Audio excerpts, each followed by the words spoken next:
This is NBK, nothing but Knicks. When Sim passed the assist, you know that it's #1 show that breaks down the game. If you can't play defense, stay out my way. Dribble the ball, come down the lane. 5 seconds on the shot clock, who gon' win us the game? You wanna hear Nick updates and trade rumors? Postgame reviews, this the place you tune in. So tell a friend just to keep the ball moving. Like the page if you feeling the movement. Every game we coming to win. Give us a sub like the player that came off the bench. This is NBK, nothing but Knicks.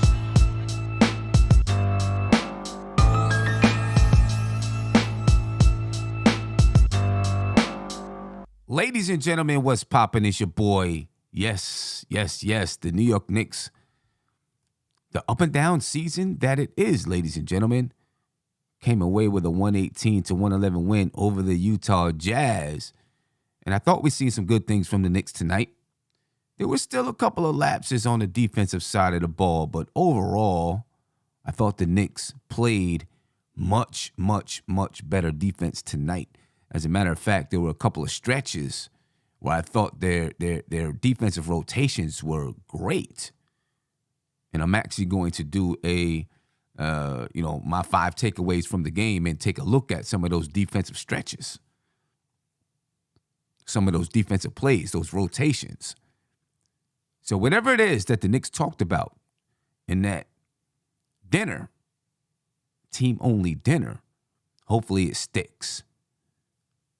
So there's definitely some storylines in this one, ladies and gentlemen, without a doubt. The Knicks come away, again, with a 118-111 victory over the Utah Jazz. The Jazz dropped to 10-6. The Knicks improved to 7-7. This is the first night of a back-to-back, so the Knicks have their work cut out for them, ladies and gentlemen. We'll take a rundown of the box score, and then we'll talk about some of the storylines of the basketball game and of the Knicks themselves, because the Knicks may have saved the season with this win right here, to be honest with you, because I was afraid if the Knicks lost this game, especially in the fashion that I felt it was possible they could lose it in, with the Utah Jazz knocking down 3 after 3 after 3 after 3 after 3. I was afraid of what could have happened to this basketball season, but the Knicks did not do that. They came out and they showed a little bit of pride on the defensive side of the ball. Were there some holes? Yeah, there were some holes, and we're going to talk about some of those holes. But I thought they showed some pride out there, ladies and gentlemen. The Knicks were led tonight scoring by Jalen Brunson. He had 25 points and 8 assists. And folks, Jalen Brunson basically dominated down the stretch of the game. The offense was literally clear out and let Jalen Brunson go to work. And he did so. He made big shot after big shot, big play after big play. So you got to give it to Jalen Brunson down the stretch of this game. He went to work, ladies and gentlemen. And this is the type of, not that Jalen Brunson every single night is going to go one-on-one. And I seen Greg in the chat say, Jalen Brunson was taking all the shots down the stretch. That's not what your point guard does. Yeah, that is what your point guard does from time to time, Greg. Sometimes your point guard has it going. And you expect your point guard to do what Jalen Brunson did tonight. It happens like that. People always talk about ball movement, and this, that, and the third. When it comes to these tough moments of the game, sometimes it comes down to one-on-one. And that's the way the game goes. Not all the time, but a lot of times. And Jalen Brunson came through for the Knicks tonight. So if anybody is upset that Jalen Brunson was going one-on-one tonight, then, I don't know, go to bed. Sleep on it or something. Because he did what he was supposed to do. He had it going, and he took care of business. Cam Reddish had 19 points tonight, 7 for 13 from the field, 2 for 5 from the three-point line, and he's finding his groove within the offense, ladies and gentlemen. Cam Reddish is. If he continues to find his groove and get more and more comfortable, who knows what I'm not going to make any predictions, but let's see what he can do. RJ Barrett didn't really shoot well from the field. 18 points. It sounds like Uncle Fulio needs to change the battery in his fire alarm too. But 18 points for RJ Barrett, 4 assists, 28% from the field, 0 for 5 from the 3-point line for RJ Barrett. Shot 57% from the free throw line. Rough night for RJ. I'm going to give RJ a break, though, because, he's sick. He's not feeling well. Give RJ a break for the night. All right? Give him a break for the night. Did have 18 points, came up with a couple of big plays. Julius Randle, 15 points, 5 rebounds, 45% from the field, 33% from the 3-point line. Jericho Sims, 11 points, 13 rebounds. He came up big for us tonight. Jericho Sims did. He really did. He came up big tonight. A couple of missed plays from who was it? Kessler or whoever it was with some alley-oops and things like that. I guess you got to live with it. As a young guy, the Knicks do a lot of switching, and you got to figure out who you switch to, and all that kind of stuff. But 11 points, 13 rebounds. Emmanuel Quickly, 13 points, 4 steals tonight. Quickly came up big, made some big shots for the Knicks. At a point in the game when the Utah Jazz, when the game was teetering, Quickly played very well, made some big shots, and helped the Knicks to take and extend their lead. You know what I'm saying? So, ladies and gentlemen, and Obi Toppin, 9 points, 6 rebounds, 4 assists, shot 75% from the 3-point line. All of his shots were threes tonight. You know what I mean? But he's knocking those threes down. I like the way he was rebounding tonight. You know what I mean? He was rising up and snatching boards. I love to see that. You know what I mean? Uncle Fulio, what's going on, man? How'd you think about the Knicks tonight and the way that they played? We won the game. Defensive effort was good evening. Good evening to the NBA fam in the chat out there. We won the basketball game. I think that's the most important thing. I think the defensive effort was there. Probably for the first time, the whole season. Defensively, the Knicks were able to lock in and contest some of those 3-pointers. Utah's going to be able to hit some of them, but the Knicks didn't leave them wide open for the most part throughout the game, and I think that contributed to us winning the ball game tonight. Let me just get the negative out the way. So although you're correct in regards to what Greg said about sometimes it comes down to one-on-one, I didn't like the fact that they did isolate Jalen Brunson at the end of the game because of the way they did it. It was like they came across half court and then no one was moving without the ball. Everyone was kind of being stationary. And then from the beginning of the shot clock, you've seen Jalen Brunson isolating. Typically at the end of games, what you see is the team will run a play. And then if nothing's there, then it comes down to one-on-one. And I don't think the Knicks were doing it at the end of the game, despite Jalen Brunson, basically having, being locked in, right? So I think I don't know if Greg is really saying that, but I think I could agree with him from that standpoint. But I do agree with you as well. It does come down to one-on-one. Sometimes at the end of games, close games, the ball's going to be in the hands of your best player, so to speak, and Brunson was able to score that way. In regards to RJ Barrett, the other negative thing is he only made 5 shots tonight. He shot 27% from the field to get those 18 points. Most of his points came off of free throws. Right, you know what I mean? So I'll give him a break for that, but it wasn't like RJ had the best of games. Overall, I still think it was a good game. I agree with you about Cam Reddish. I think he is in that spot for the rest of the season. I don't see Tibbs going away from him in that 3 spot for the defense, for his ability to score and put the ball on the floor. Just overall a good win by the Knicks. Yeah, about what you were saying about Jalen Brunson, and I don't know, man, your internet's. You're freezing up a lot. I don't know. Maybe you got some browsers up, but you're freezing up. Your sound is coming through good, but just your video is freezing. But sometimes, and I get what you're saying, right? Run through some plays, this, that, the third, so that you can get your guy open. Sometimes if a team is playing really, really tight defense, they're getting their hands in the passing lanes. that may be a chance for the ball to get turned over too. You know what I'm saying? I don't have a problem when it comes down to those times, especially if a guy has it going, that you say, hey, give him the ball and clear out. You know what I mean? I don't have a problem with that at all, when you know a guy has it going. Now, if someone doesn't really have it going and you're trying to find the rhythm, then yeah, you go, let's move the ball, let's get it. And then if we don't get anything going, we'll go to this guy or that guy, whoever you choose that night for specific reasons. But he really did have it going. So I didn't have a problem with just throwing it to him and clearing out and letting him get his. Because then when it did come time for him to, have to pass, create someone else and pass, you did see some action happen, right? He penetrated the ball, boom, boom, boom, boom, boom. Cam Reddish got the shot off in the corner. It's just, who was it? Markkinen, I believe, got his fingertips on the ball, and I think there was maybe another play where the ball, had to move around so that we could get another shot off of Jalen Brunson creating. So, I don't have a problem with that. That's another way. You don't want that to be in your entire game.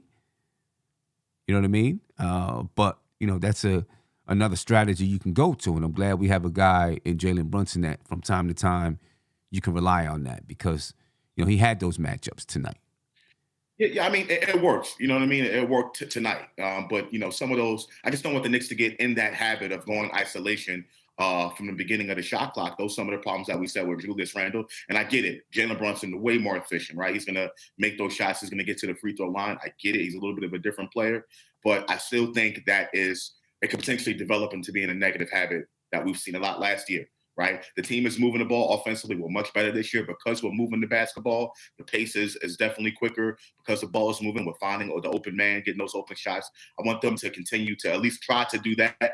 And then go into what you said and go into a little bit of isolation mode. But regardless, Jalen Brunson had it going, like you said.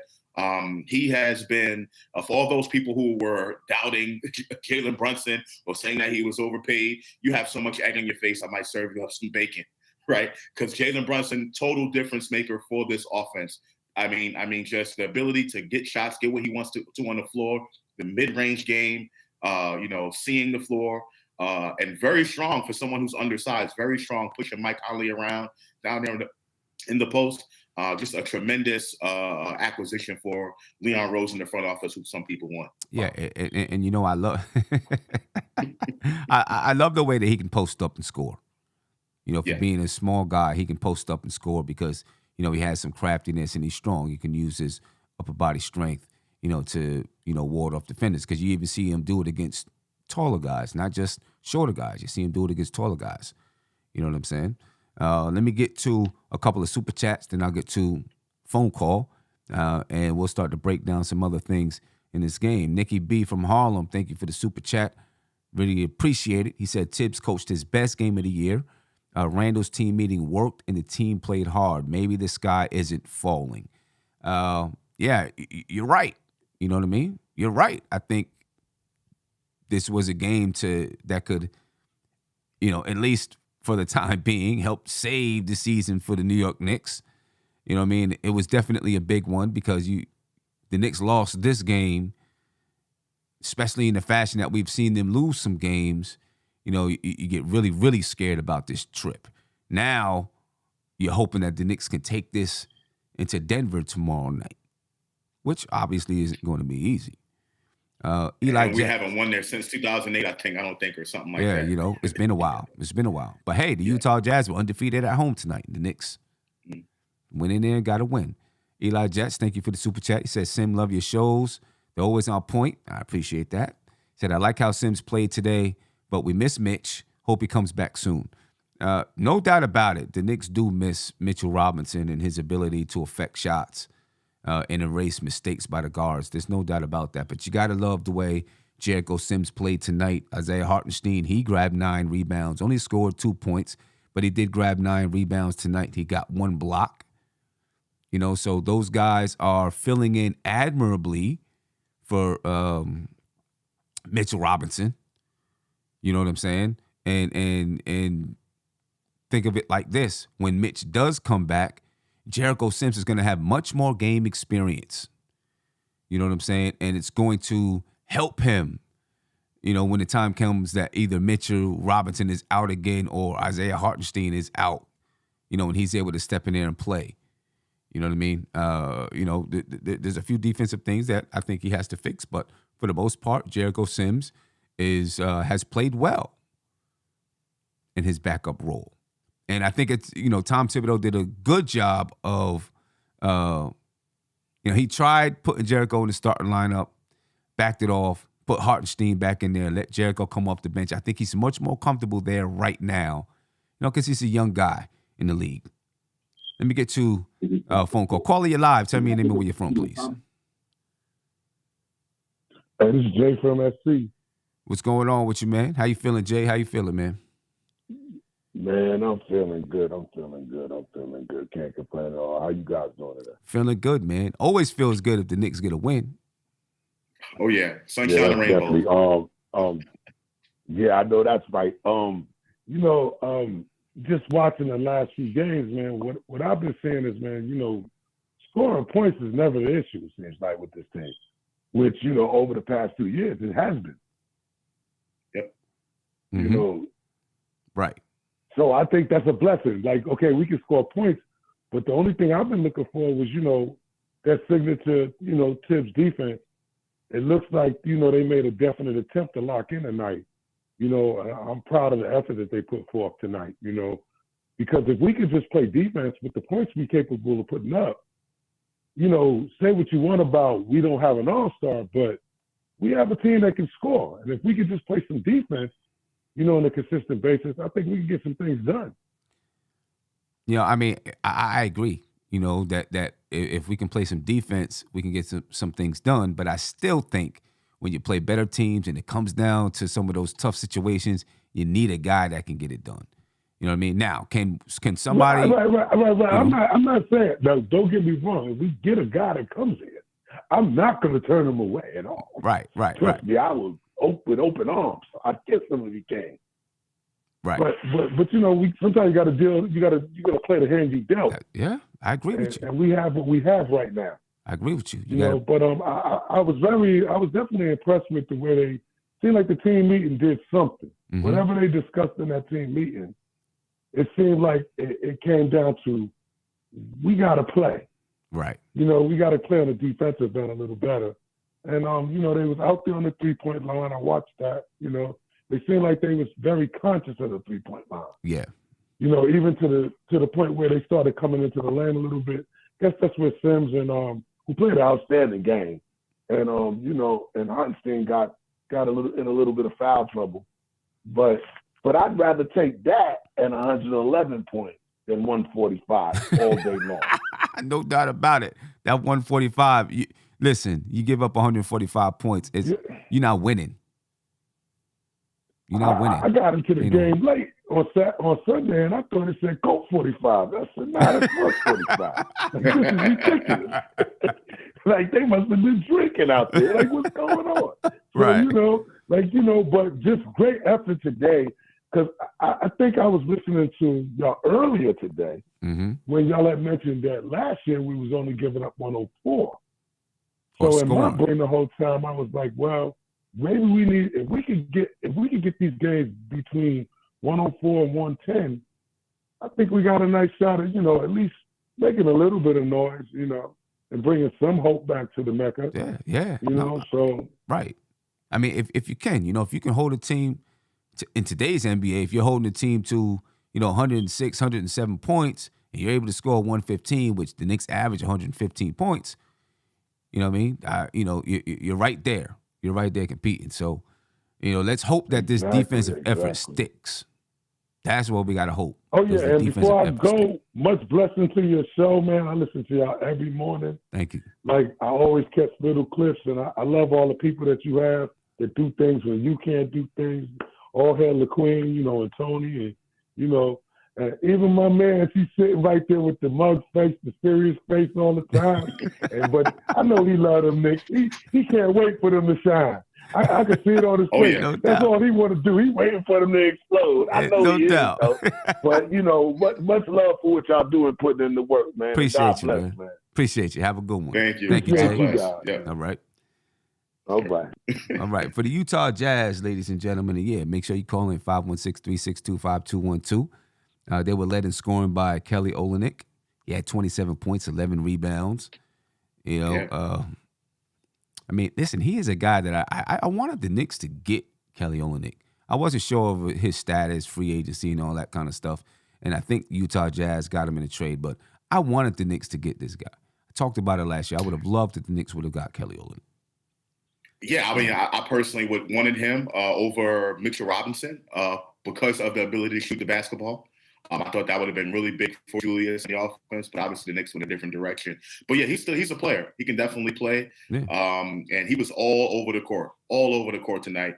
And Utah got lucky because that foul call on him got overturned. He would have been fouled out the game. Right. But yeah, he was all over the floor tonight for sure. Yeah. And he's a pure shooter, you know, when it comes to shooting the basketball. Lauri Markkanen tonight, only 13 points, 6 rebounds. Didn't really do much in the fourth.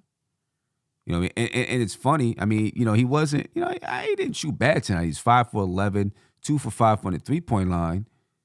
But in the fourth quarter, they were jacking up. You know, Malik Beasley was jacking up shots. Like, guys were jacking up shots, and they weren't even looking towards Lauri Markkanen. I was surprised.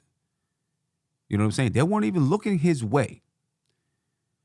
Jordan Clarkson had 15 points, 5 assists. He was another one that was jacking up threes. He was 3 for 11 from the three-point line. Mike Conley, 1 for 6 from the three-point line. He had 10 points, 7 assists, and 10 points, 7 assists, and 4 rebounds. Malik Beasley had 14 points. Talon Horton-Tucker had 10 points. Walker Kessler, you know, he was the guy that was catching those oops, and you know, he's a slippery guy. He's going to be a good basketball player. You know, Colin Sexton really tonight. Good rebounder. Yeah, Colin Sexton tonight, only 3 points. Didn't do much out there.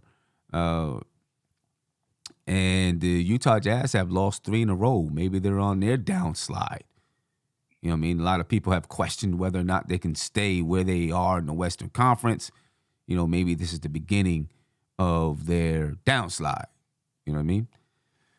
Greg said, Simmons out here claiming he did not care that Brunson was playing ISO. Selfish because we won. But everyone and their mother here knows if Brunson was missing those shots and we lost, Sim would be mad. You are exactly right. If Brunson was missing those shots and they continue to use that strategy, I'd be mad. If you're not making the shots, then you change the strategy. That's what I'm saying. That, you know, obviously, you change the strategy if that's the case.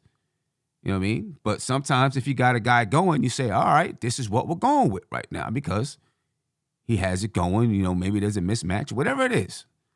And it was clear to me that was the strategy because Randall got the ball. We're going to get it right back to Brunson. Anyone else got the ball, we're going to get it right back to Brunson.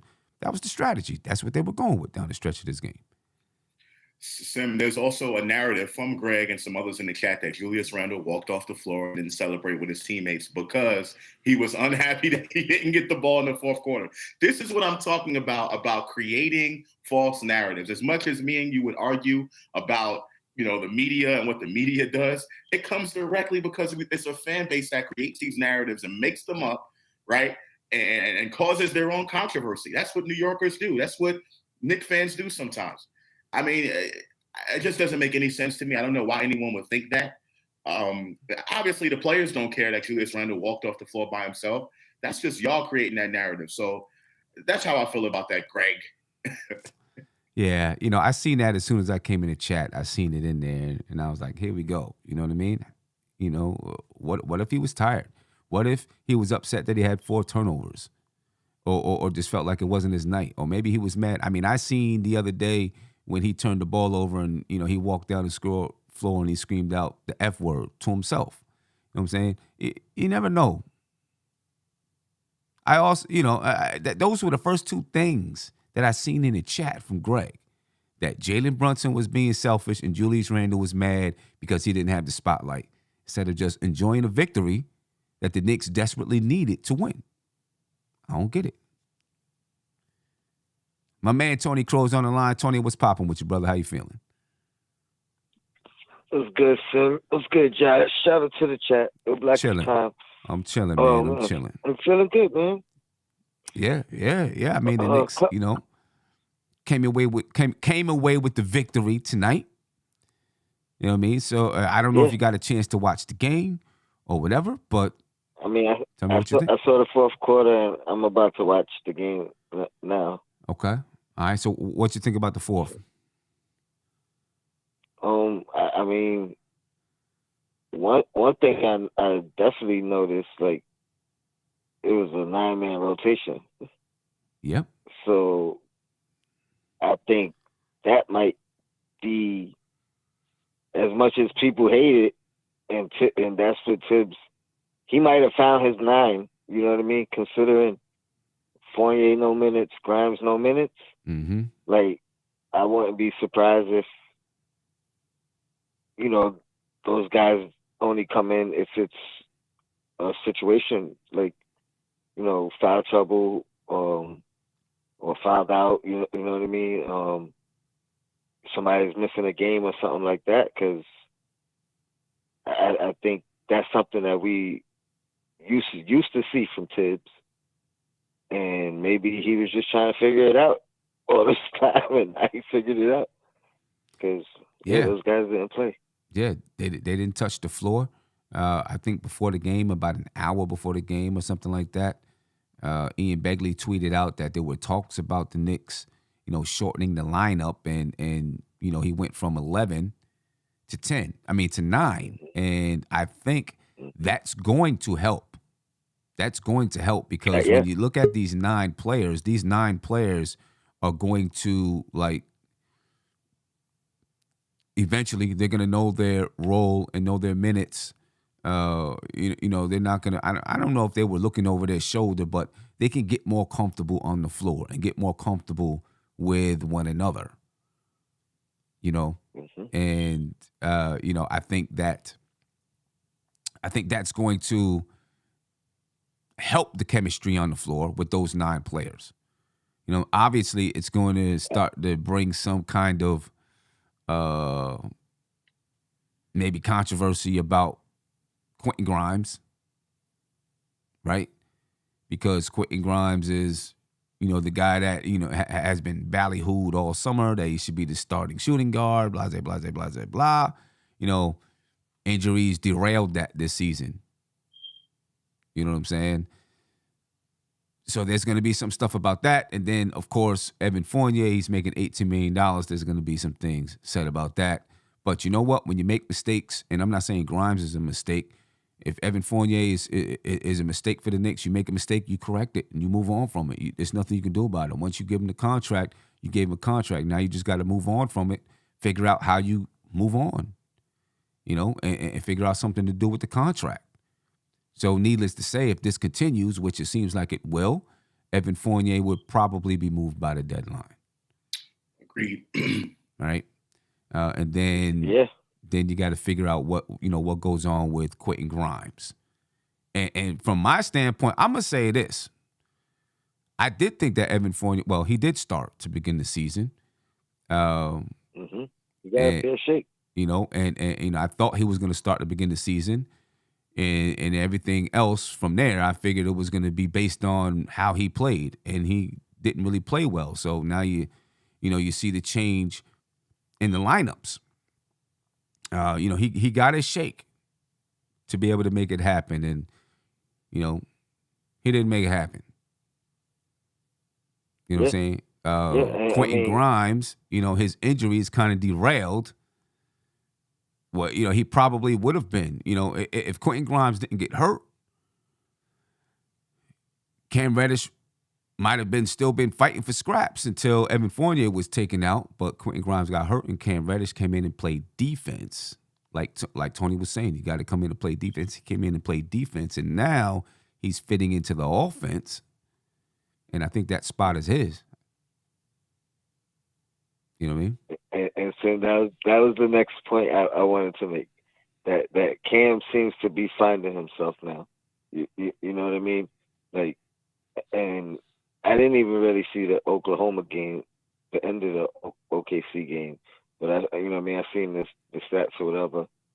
And somebody had asked me, "Oh, you think he could do it again?" I'm like, "Yo, I don't necessarily want him to do it again." You know what I mean? Like, or I didn't really see it, but I want him to keep playing within the offense and finding his shots within the offense. The more he does that and does that efficiently, the more he's gonna do naturally. You know what I mean? Like once you get comfortable, someplace now you start expanding. Now you start digging deeper or reaching further. So I just want him to get comfortable in his role with that first unit, defend first.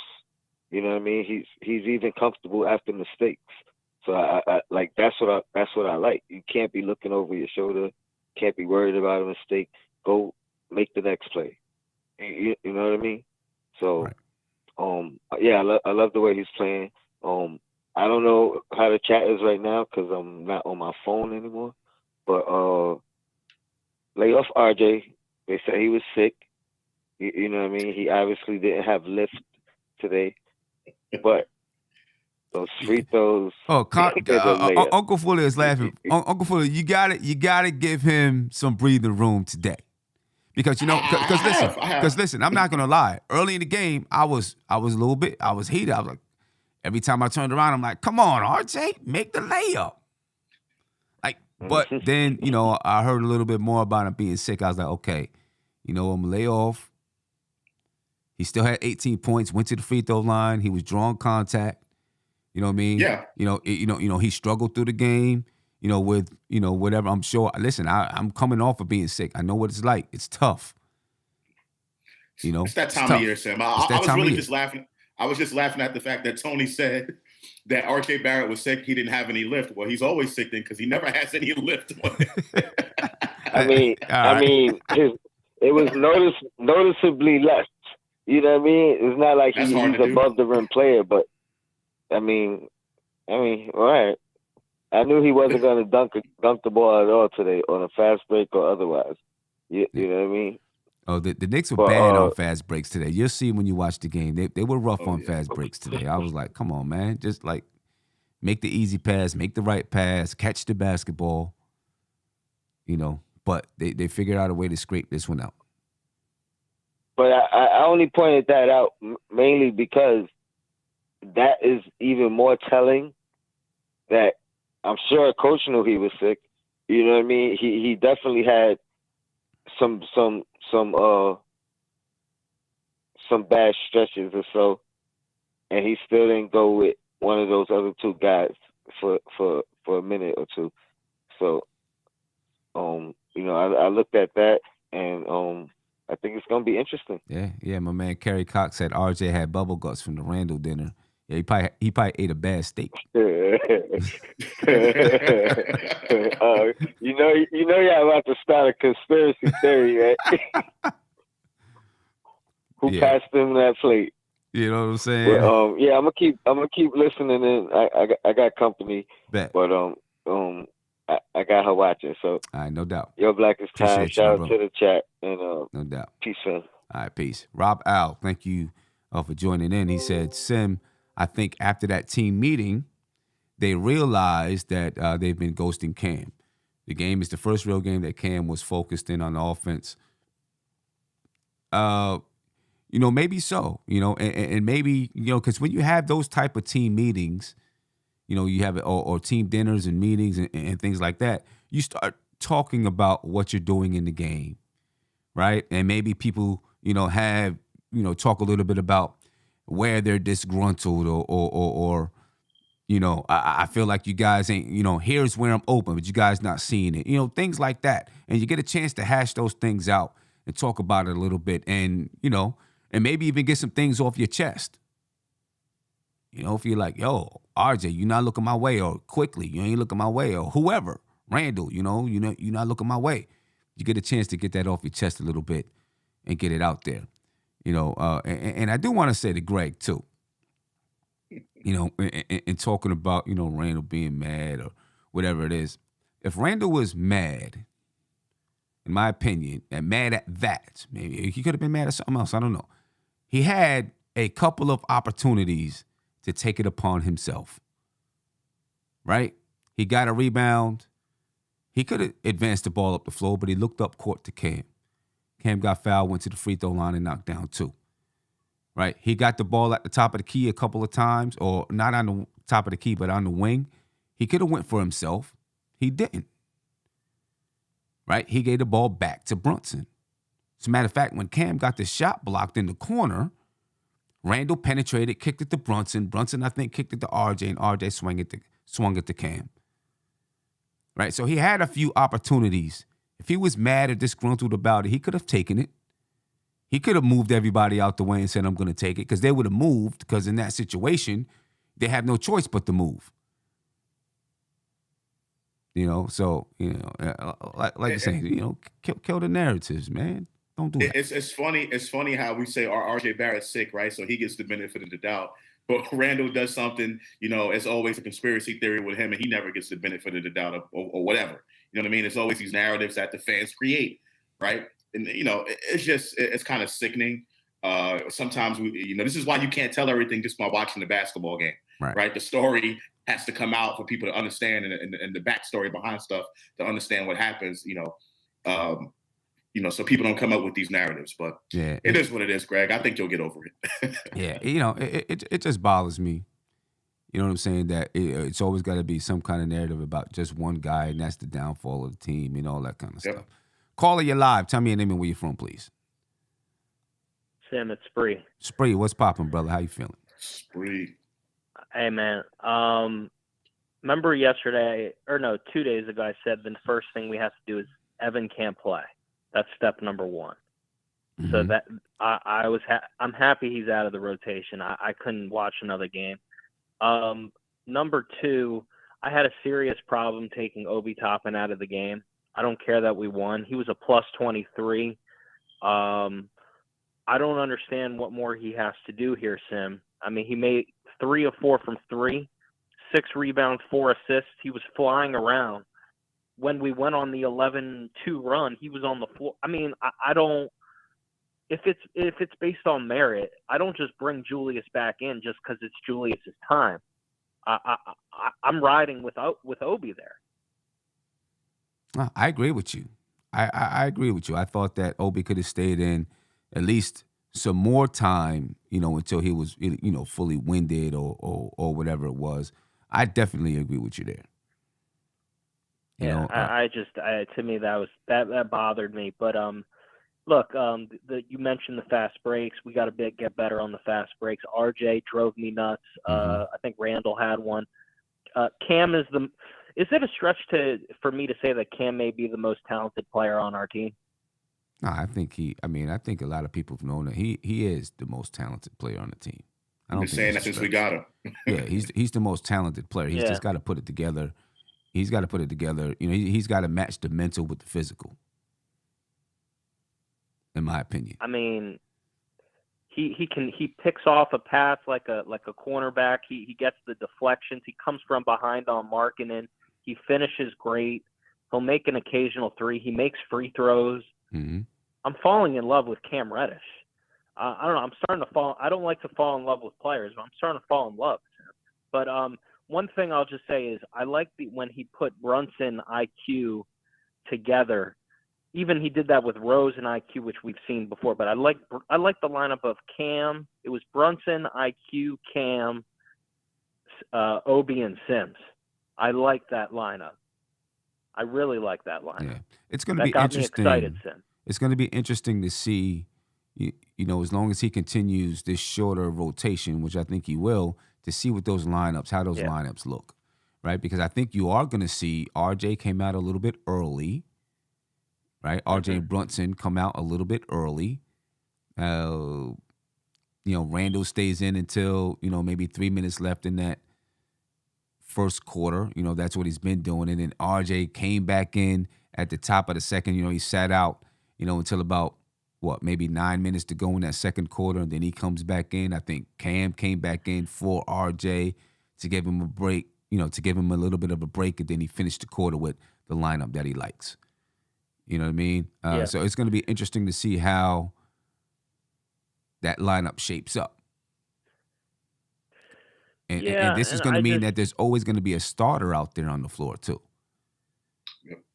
But that's the way most teams do it now. Yeah. I mean, that's the way it should be. You should have that starter. I don't know. He's going to have decisions to make, but I like the experimenting. My biggest issue with Tibbs, again, I give him credit getting Evan out of the rotation. That was good. Obi to me was incredible. I can't justify doing that. I don't care that Randall did a team dinner. I'm playing Randall the next game, but I'm sorry. I'm riding the hot hand. RJ's got to make free throws. I mean, he missed 4 out of 5, Sim, and then I think there was a foul of Conley where he made 3 in a row. That can swing a game. I'm very fortunate that didn't swing it, but RJ's got to make free throws. He knows that. Overall, I'm pleased. I like IQ off the ball because he did some nice things. Even on the ball did some nice things. So I give credit. IQ had a great game.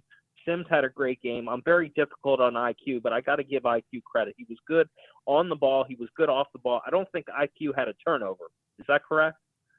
I don't think remember he did. he had a turnover. I'll have to check the stats.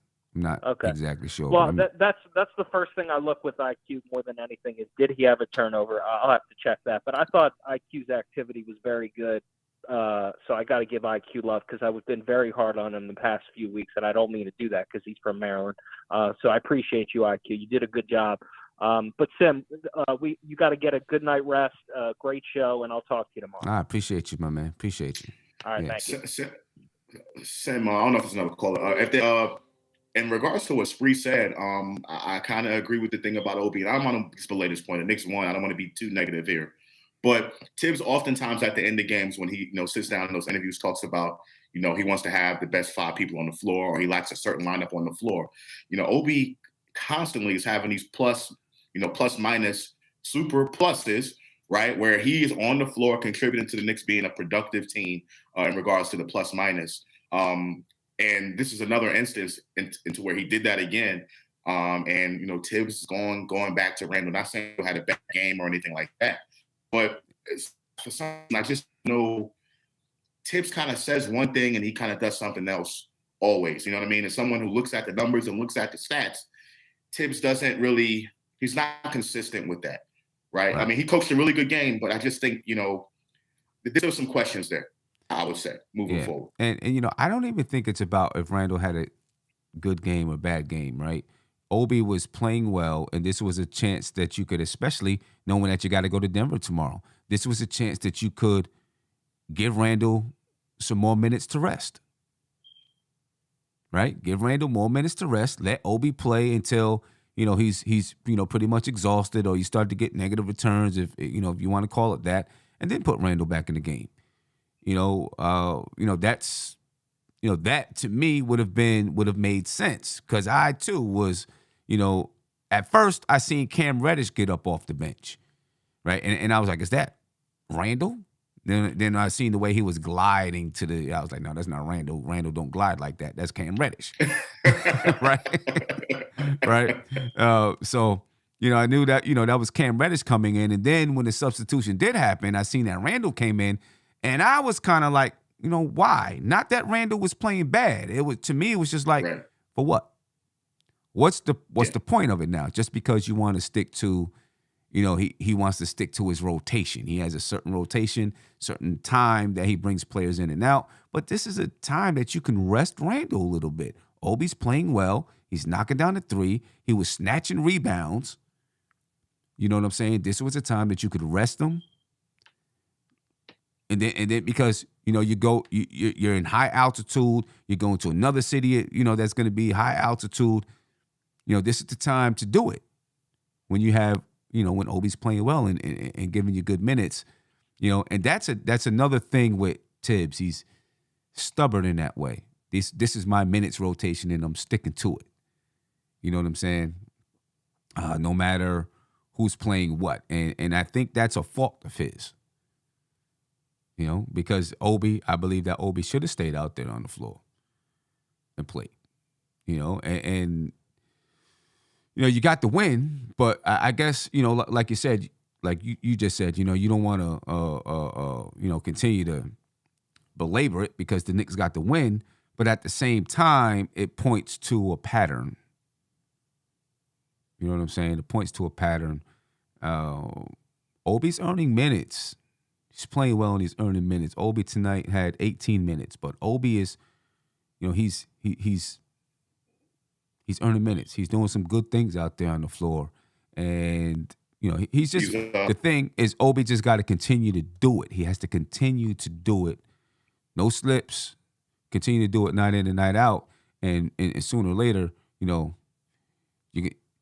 Thibodeau won't be able to help but to feel the pressure. That hey, he's playing well. I got to get him out there on the floor because he impacts the game positively. Prolific, right? He was prolific tonight. You got to give it to him. He was prolific tonight. He shooting prolifically from that 3-point line tonight. You got to give it to him. The best 3-point shooter on the team. Right now he is. And I was mad at him tonight in the first half. Was it tonight or was it against OKC? One of these games. He had the ball in the corner and he had the open shot and he passed it to Quickly. And I was like, Obi, you're a better shooter than Emmanuel Quickly. Shoot the ball. Right now. Yeah. You're knocking down the shot. He's not really hitting it like that. Shoot it. Take the shot. But he's been shooting it though. We're gonna take a listen to Tom Thibodeau, ladies and gentlemen, and get his thoughts on tonight's game. Here we go. It's Tom Thibodeau. Out their performance. Just you hit on it. The togetherness, trying to help each other out. Great will, determination, unselfishness. So it was a good road win for us. Did you like the effort and the activity on the defensive end? Yeah, on both sides of the ball. Like I said, I thought we were tied together, and they put a lot of pressure on you. They got guys that can break you down off the dribble. They got catch and shoot. They move. They're unselfish. So you have to make 2 and 3 efforts, and I thought we did that. What stood out to you about the first 6-7 minutes on the defensive end in the fourth quarter? Just the intensity. I thought, as the game wore on, there was a good aggressiveness to it. Our guards did a better job of competing on the ball, and then our bigs were communicating well. And I thought we were reading the game well. We switched appropriately. And then when the ball was shot, they go to the board hard, and they send everyone. So you got to fight. But I thought we got going offensively too. We started slowly offensively, and then we picked up as we went along. And then Jalen made a bunch of big plays down the stretch. Talking about the Jazz earlier, you talked about depth of rotation. You cut yours down a little today. Yeah. Is that a planned thing or just kind of what you saw? Yeah, just, we wanted to see what it would look like, and, gave us, I thought, better rhythm. And so, that's why we did it. Coach Hardenstein got into early foul trouble, and he got some quality minutes out of Jericho. Yeah. What did you like about his? Yeah, big minutes out of Jericho. And I thought Isaiah was really good in the second half, but I thought the lift that Jericho gave us, his activity, the pressure on the rim, the rebounding, that sort of stabilized us, where it was a little rough for a stretch there. But he again, the same thing, multiple effort to be up on the ball, to get back to the rim, to be a presence at the rim. Very good. Do you see a difference in your team's defense tonight? Well, and the thing is, it's you don't want to, you guys tend to look at things like, okay, in this game, this happened. I look at it in totality. And so, we've had stretches in games against great offensive teams where we've played great defense. And sometimes you can walk into a team that's making shots. You can be challenging their shots and they can make. I can tell you, so that's right. And look, you could have a good game. It doesn't mean you got to figure it out either. It means that every day you got to come in with that edge, and you got to put the work that goes into winning every day. There's no shortcuts to this. With that said, though, do you look at tonight as a step forward? I look at tonight exactly for what it is. It's a good, solid win on the road. That's what it is. And tomorrow there's a new challenge. So you can't work backwards. You can't work ahead. You got to work exactly what's in front of you. And that's the approach we have to take. I think think early in the fourth quarter, it was quickly kind of gave you guys seemed like that spark. I think a layup, two straight threes, and assist. Is that just kind of what he can do sometimes off the bench? Yeah, I thought that group played really well. And so there was good activity with it. Like I think there's stretches where you have Derek, Quick, Cam, and then it's Derek, Quick, RJ. And then I thought Obi really played well, like really well. And so I love the production that we got from Jericho, Obi, and Quick off the bench, and Derek as well. And I thought it brought the best out of everyone, and then having RJ with them, I think helped us as well. So what made you guys think that the shorter rotation might help?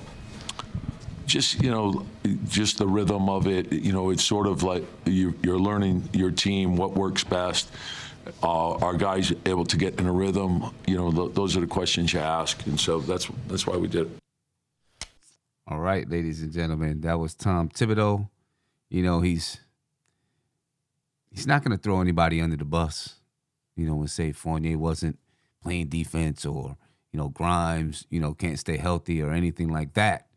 And he shouldn't. And he shouldn't. So people get mad because he gives some answers like that in those situations, but that's the answers that he should give. Right, it's you might need if they don't trade him, you might need Fournier one of these days still. And if you throw him under the bus and say, well, he wasn't playing defense, you know what I mean? Then, you lost him.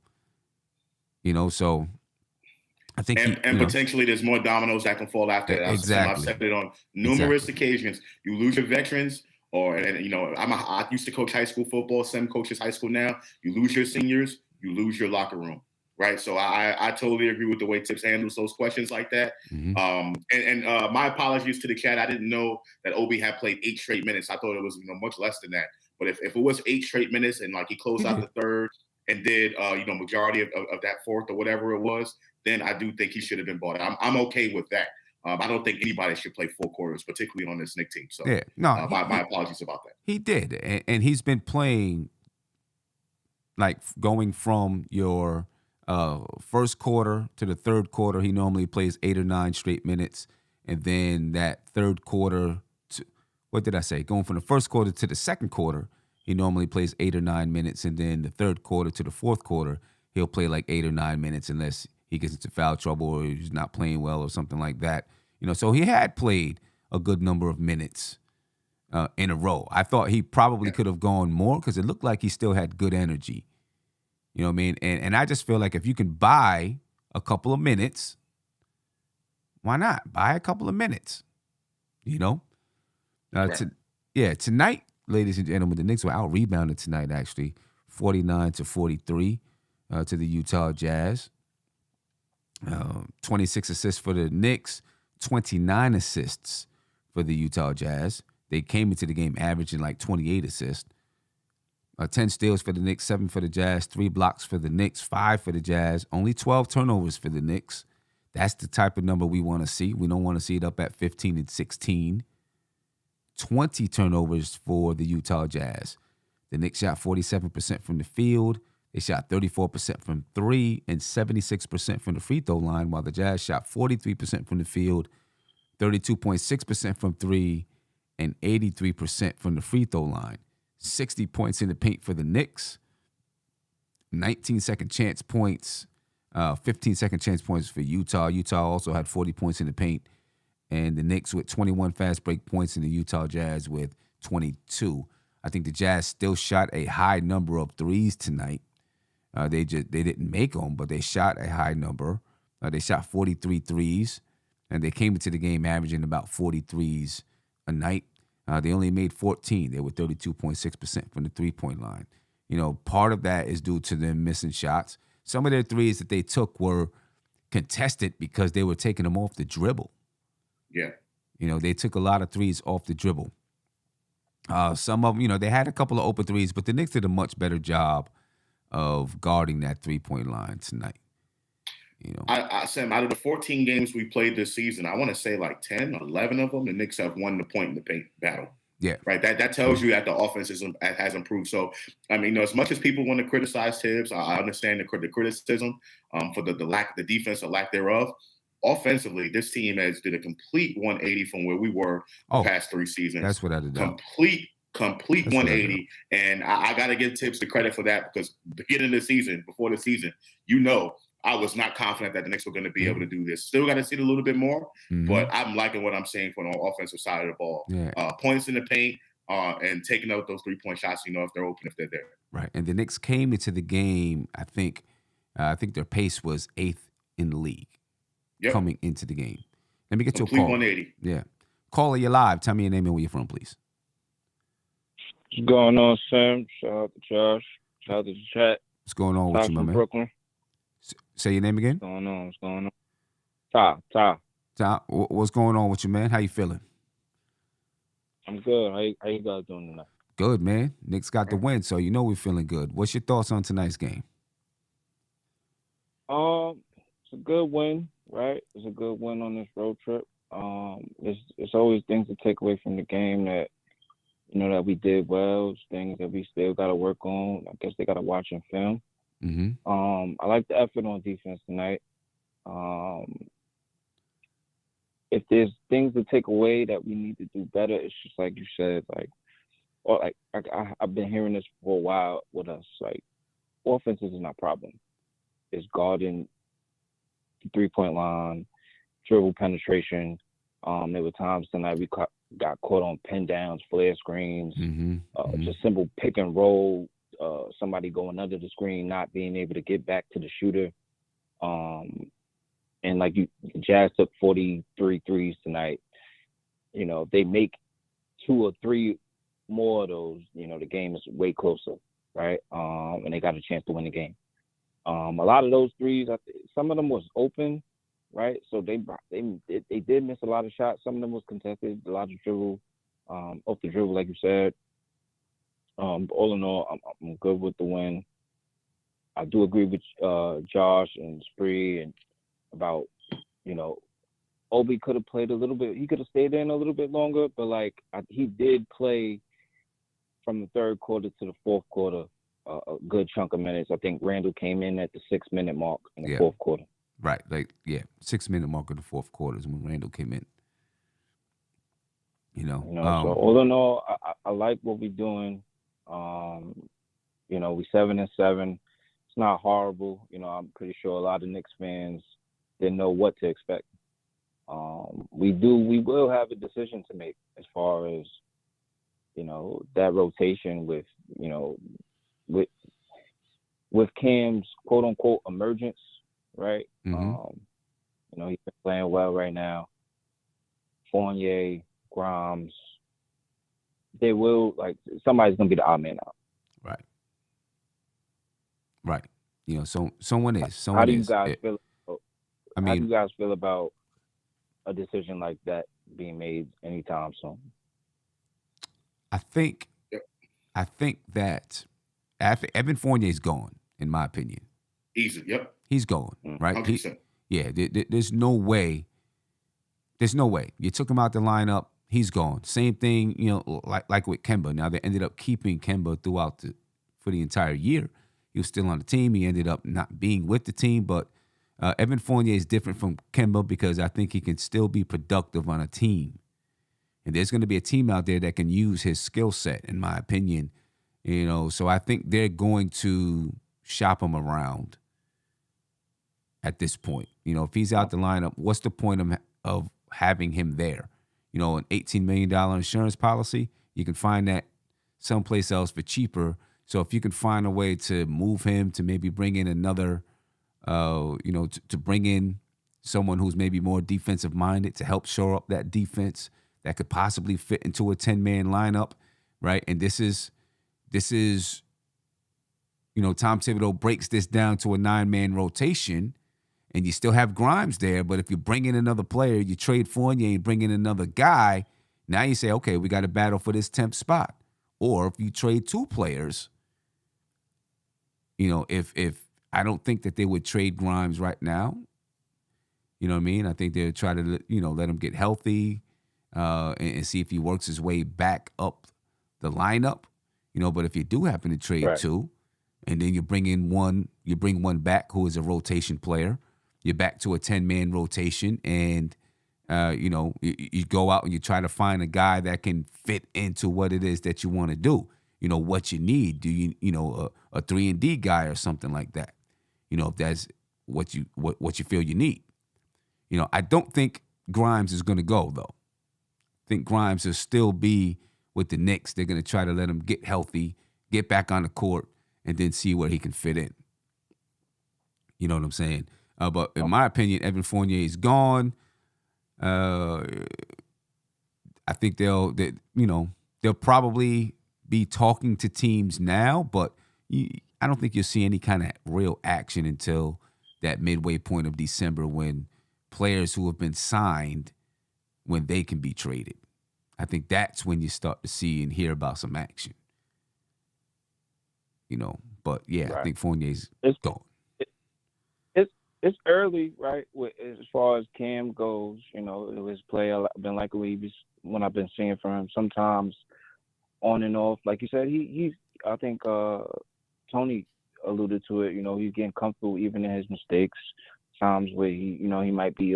Sometimes his awareness is like court awareness is a big thing for me. And sometimes I see him on the weak side, just trying to help and leaving his man sometimes. But do you think that going forward we'll keep Cam, or do you think that we just gonna play out the rest of the season, see how it goes, and he could leave? I think they will play out the rest of the season, see how he produces, and then start to negotiate about his contract. You know what I mean? And, if he continues to play like this, and he don't have to score 19 or 25 every night, but, he continues to play defense, knock down the three, be a threat in transition, those type of things, play those passing lanes and get steals, and let's say he's giving you 15 to 17 points a night and playing defense, there's a good chance that the Knicks, re-up his contract. You know what I mean? Yeah, I like that for Cam. What you think, Josh? I don't know. I don't know how the Knicks are going to be able to do that. Particularly they're used to signing 4-year deals, right? So you're talking about you sign Cam Reddish, you're going to have 5 players at that point, locked up for long-term deals. I just don't know if Cam has shown enough there or will show enough to be able to get that same kind of treatment. I just don't know at this point. It's still a lot up in the air with that.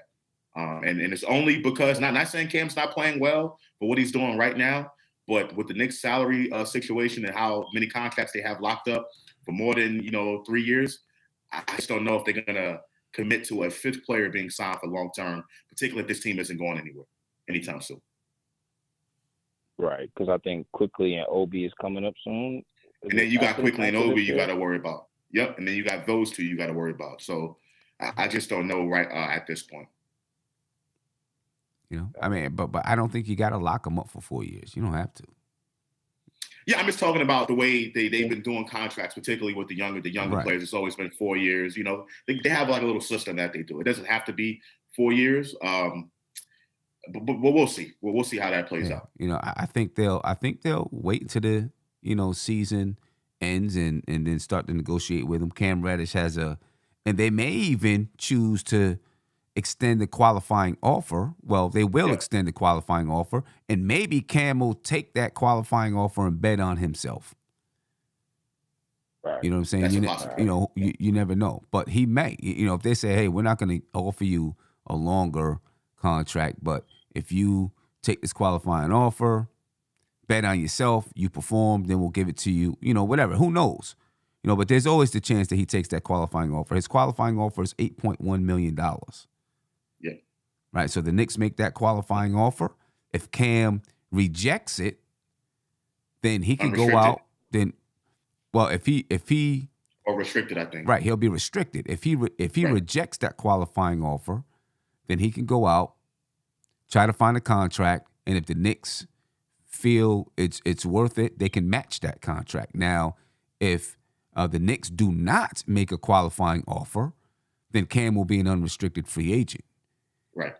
If the Knicks make the qualifying offer and Cam accepts it, he'll play for 1 season under $8.1 million for the Knicks, and then the next season he'll be an unrestricted free agent. Correct. Yeah. Yeah. So, there's a few ways it can go, but Cam,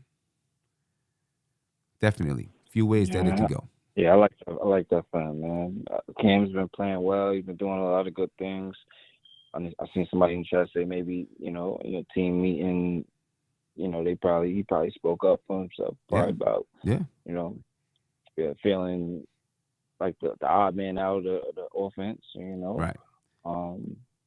But he's adjusting well to someone in his position that's been pushed into that that starting lineup and having to adjust to the starters. Even though Brunson also has to adjust, Randall has to adjust. Everybody for the most part, but right. And he's Cam, done a good job. Yeah, Cam has to feel good. He has to feel good. Hopefully he can stay healthy, but he has to feel good, about his situation right now. You know what I mean? Hey, Ty, I appreciate your call, man. Thank you for your time. Appreciate it. All right. Appreciate you guys. Yep. And, looking at the other contracts, the Knicks actually picked up the options for some of the guys, Quentin Grimes, I think Emmanuel Quickly, Obi Toppin, right? Obi next season is already under contract. He'll make 6.8. Emmanuel Quickly will make 4.1. All right. And Quentin Grimes next season will make 2.3. And then there's a qualifying offer for Obi Toppin in 24-25 at 9.1. A qualifying offer for Emmanuel Quickly at 6.1. And then there's a team option for Quentin Grimes in 24-25 for 4.2. Basically 4.3. Yeah, it's a third-year team option. Yeah. So, the Nets will have a little bit of breathing room or thinking time, right? This year and then going into next year, before they really have to make some serious decisions about these guys. So we'll see how it goes. But Evan Fournier, it'd be nice if the Knicks can find a way to clean his contract for next year. They'd have to attach some assets in order to do that. That way they free up some money. But, I don't know if they'll be able to, because Evan Fournier at the end of this season, he makes $18 million this season, $18.8 next season, right? If you're going to clean your books of Evan Fournier's contract, you have to find a team that can, that has enough money to either absorb his contract, or a team that has contracts that expire this year and they're willing to trade him to you, and then, you get his contract off the books that way. I think the Lakers will be a good fit for him. They need the shooting. Beverly just got signed, and like you said, I think they're able to trade him. I think after December, it's a December thing. Pat Beverly would be a nice addition to this team. Knicks, I don't think that's going to be a major needle move, but he has an expiring contract that the Knicks can look at. Provides defense for the backcourt. I wouldn't be opposed to that one. Or it doesn't have to be necessarily players that you bring back to go in the rotation. It can just be expiring contracts that you're not going to use in the rotation. So I think that's also a possibility as well. But if you bring in Pat Beverly here, you're going to use him for that defense. Oh, yeah. Yeah, no doubt 100%. About it. You think the Lakers would make a move for Evan Fournier? And, they're terrible. Obviously, we know they have trouble shooting the ball. But, you add another year and you're going nowhere. I think that the Lakers would, because if the Knicks attach assets, the Lakers can use them because they're completely depleted up until 2027. So I think there's an incentive for them that way. Also, you're talking about LeBron. You got to maximize the years that you have left with LeBron and try to win. I agree with you. They're not going anywhere right now, but I think you have to maximize. If you're the Lakers, you want to maximize, because LeBron is still playing at MVP levels. You know what I'm saying? He's still playing that way. You got to be able to maximize that. Westbrook's coming off the books next season, so don't got to worry about that. That's true. That's true. He comes off the books next season or this season? Well, that's what I mean. this season. He's not going to be on the roster next season. Right. Yeah. The Lakers, boy, that's, it takes you all the way back to when they got Gary Payton and Karl Malone and all those guys. Mm-hmm. Takes you all the way back there. They got some serious contracts. Russell Westbrook makes $47 million this year. LeBron James makes $44 million. Anthony Davis makes $37 million. That's your big three contracts. Everybody else, Patrick Beverley, he makes $13 million. Then nobody else makes in double digits after that. And most of them are expiring after that. Right. Those three, yeah. Right, and it's still $172 million on their books for this season, and it's all tied up in Westbrook, James, and Davis. That's rough. The only other person that makes double-digit money, Lonnie Walker makes $6.4 million, and then Patrick Beverley $13 million, and then it's Anthony Davis, LeBron James, and Russell Westbrook. It's crazy for a team that's 3-10. Yeah. Yeah. Well, they sold out for a championship, and that's what they got. I mean, I as a Knicks fan, I want a championship. So, yeah. they can do that. Another thing, excuse me for 1 second. Another thing that has been catching my eye over the past couple of games is the amount that the Knicks switch. There is no sticking with your man. It is switch on everything. And sometimes I don't think that's advantageous. You know what I mean? Because when it's switch everything, you're assuming that every player can guard every other person. Everyone on your team can guard everyone else on the other team, and it's just not the case. And then it starts to get confusing sometimes, as far as who's making the switch. Obviously, you got to communicate, you got to talk, right? But I think sometimes the Knicks get lost in the switches, and that's where we see these open layups at the lane or, these backdoor alley-oops because we're getting lost in so many guys switching. And sometimes I think that's where you see these open threes as well. I don't think they should switch as much.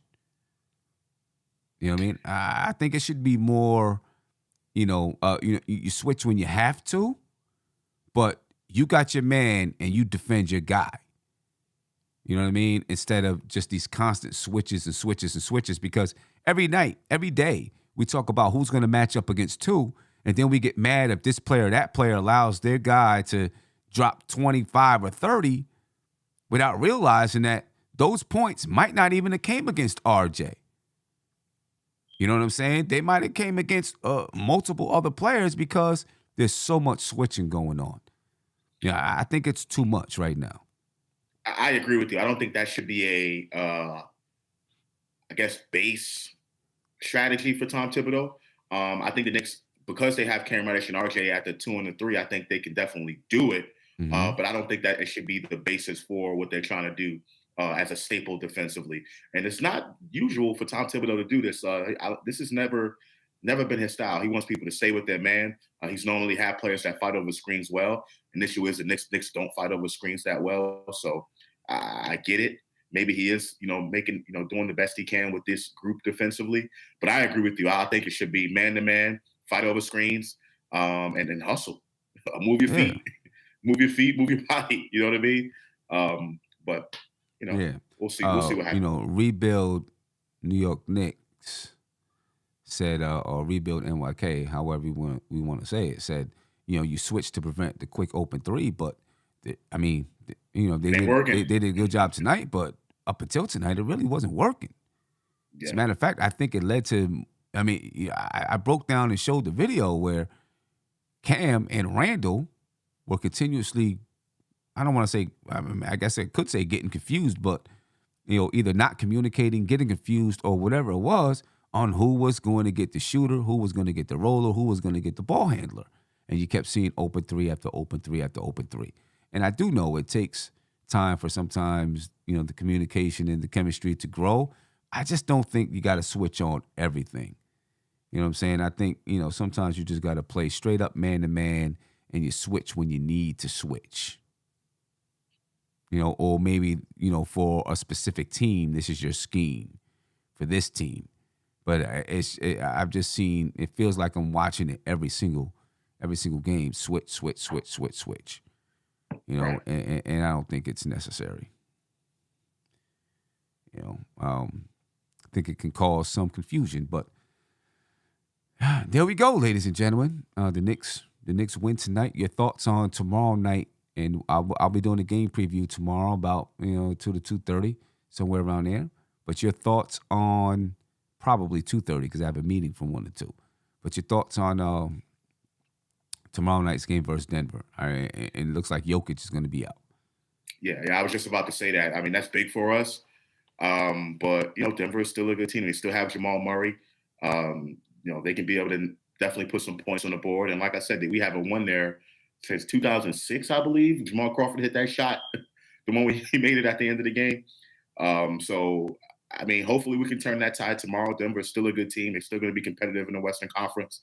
They still have players, even without Jokic, that can be able to kind of carry the fort a little bit. But it is a big relief that he's not going to be on the floor because he is generational.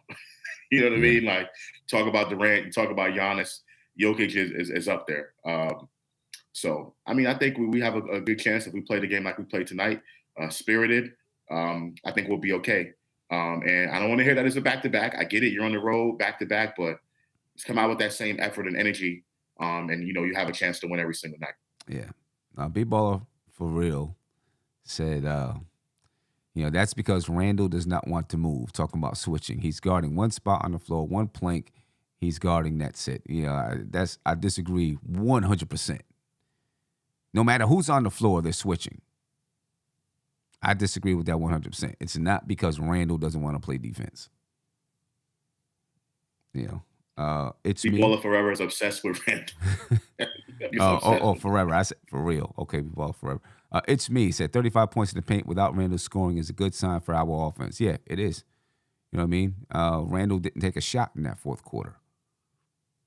And obviously they were playing. They went ISO for Brunson for most of the second half of the fourth quarter, should we say? But it is a good thing. And sometimes you do just got to let Randall play off ball and let somebody else do the work. And he has to move without the basketball as well. Without the basketball. Yep. But again, tomorrow night, even without Jokic, there's still going to be a team that knows how to play, right? They know how to move without the ball. A lot of ball movement. Obviously they can shoot the ball. It's going to be a tough night. The Knicks are going to have to play some defense again. It's going to be a tough night, right? The Nuggets right now are 9-4, half a game behind the Portland Trail Blazers in the Western Conference. They've won their last game. They're 7-3 in the last 10, 5-4 on the road. They're 4-0 at home. So there's going to be another chance for the Knicks to knock off a team at home that hasn't lost a game at home. Watch out for that boy Bones Holland. We'll see if the Knicks are up to the task. With the win tonight, the Knicks move into 7th place in the Eastern Conference, half a game behind the Toronto Raptors. So right now in the Eastern Conference, the Boston Celtics are 11-3, the Bucks are 10-3, Atlanta's 9-5, Cleveland 8-5, the Washington Wizards are 8-6, the Raptors are 8-7, and the Knicks are 7-7. Philadelphia is 7-7. The Pacers are 6-6. The Miami Heat are 7-7. That rounds out the top 10. Then the Bulls have dropped to 6-8. The Nets are 6-9. They lost 153 to 121 tonight, Sam. Yeah. Yeah. Jeez. Goodness. What the crazy thing is, teams are scoring like crazy. That's crazy. Teams are scoring like crazy. But you look at that Eastern Conference, 500, all the way down to the 10th seed, they're playing 500 basketball. The Western Conference is almost the same. The Minnesota Timberwolves are in the 10th seed and they're 6-8. So it's tough. It's definitely tough. Every win for a team like the Knicks, every game is important. And it's a battle almost all season long. You don't get any cushion. It's a battle all season long to remain in contention unless the Knicks can put together some kind of a streak, and go 5, 6, or 7 games above 500. But right now it's a tough one. Greg says Randall switches and leaves his big on our small guards, but Simmons cool with it and disagrees. It's a problem. So it's Randall. Does that even make sense? That doesn't even make sense. So it's Randall calling out the switches? That's what it is? That's what you think? You think it's Randall calling out the switches? So it's just Randall saying, hey, guys, switch everything. No, that's Tom Thibodeau. Right. What are you talking about? That's Tom Thibodeau's strategy that's out there on the floor. Randall and everybody else is following Tom Thibodeau's strategy. So what are you talking about? Oh, man. I never heard that before in my life. Oh, boy. I don't know.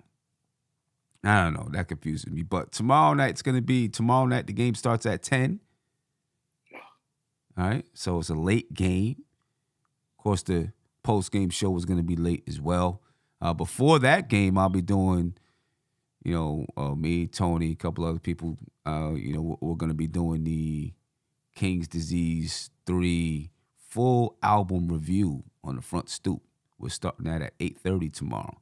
Supposed to do it on Monday, but, there was some conflicting schedules. So we're going to do the full review tomorrow. We'll break down, we'll listen to a snippet of each song. We'll talk about each song. We'll break it down lyric-wise, so on and so forth. We'll score each song, and then we'll take the average of all of those scores, and that'll be the score for the album. That's the way we do it. You know what I mean?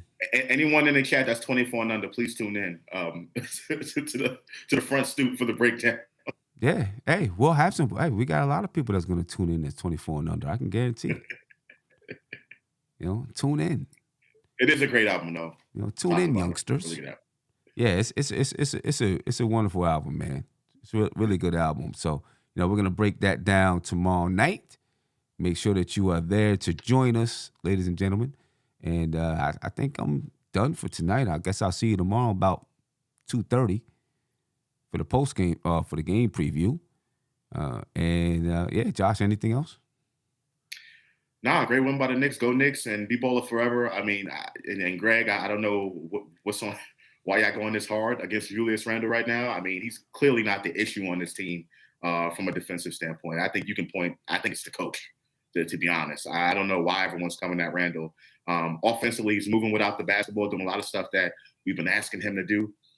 I mean, I just don't get it at this point. This team is mediocre because the roster is mediocre and the coach is mediocre. I mean, up until this point, everyone except for maybe Cam Reddish, and he's had his lapses, but everyone's played bad on defense, including Julius Randle. Everybody. It's been a team effort. Whichever way you go, winning or losing, it's been a team effort. You know what I mean? I can guarantee you, taking out Randle and putting in Obi, it's not going to make this team all of a sudden be 5, 6, 7 games above 500. I agree with that. It's not. You know what I mean? And that's no knock to Obi. It's just that's where we are as a basketball team. And Obi doesn't take you to that next level, in my opinion. So we got some depth on the team. Can Obi play more minutes? Yes. Is it one player's fault when the Knicks lose? No. Is it one player's victory when the Knicks win? No. They're winning and losing as a team.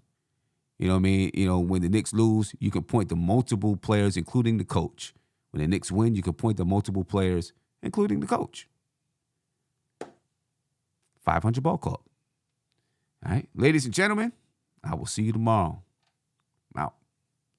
This is NBK, nothing but Knicks. When Sim passed the assist, you know that it's #1 show that breaks down the game. If you can't play defense, stay out my way. Dribble the ball, come down the lane. 5 seconds on the shot clock. Who gon' win us the game?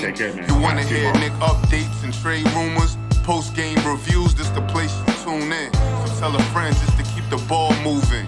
Like the page if you feeling the movement. Every game we coming to win. Give us a sub like a player that came off the bench. This is NBK, nothing but Knicks.